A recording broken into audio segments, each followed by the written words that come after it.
Ikatlong araw pa lang ng Miss Universe 2024 competition ay halos hindi na magkamayaw ang kandidata nating si Chelsea Manalo.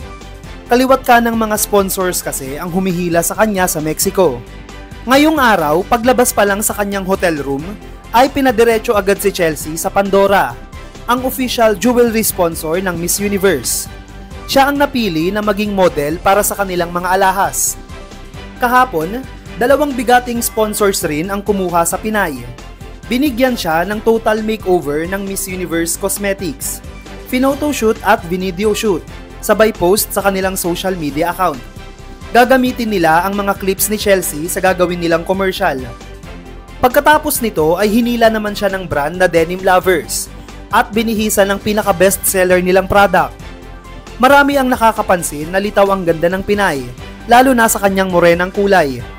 Pati mismo si Miss Mexico, Maria Fernanda Figuera, ay hindi napigilang sabihin sa kanyang live video kung gaano siya humanga sa kagandahan ni Chelsea. Parang Disney princess na morena daw talaga ang atake ni Miss Philippines.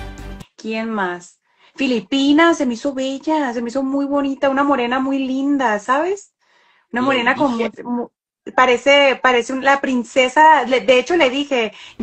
Ngunit tila ba hindi dito sang-ayon ang mga kapitbahay nating bansa? Ilang araw na kasi nilang sinisiraan si Chelsea sa social media at ipinapakalat na puro edited daw ang kanyang mga pictures dahil hindi naman daw talaga siya kagandahan. Sa tingin mo, bakit taon-taon na lang ay pilit ibinabagsak ng mga taga-Thailand at Vietnam ang mga pambato natin sa Miss Universe? Insecure kaya sila o threatened? Put your comments below. At upang maging updated ka sa laban ni Chelsea sa Mexico, huwag kalimutang mag-subscribe at i-click ang notification bell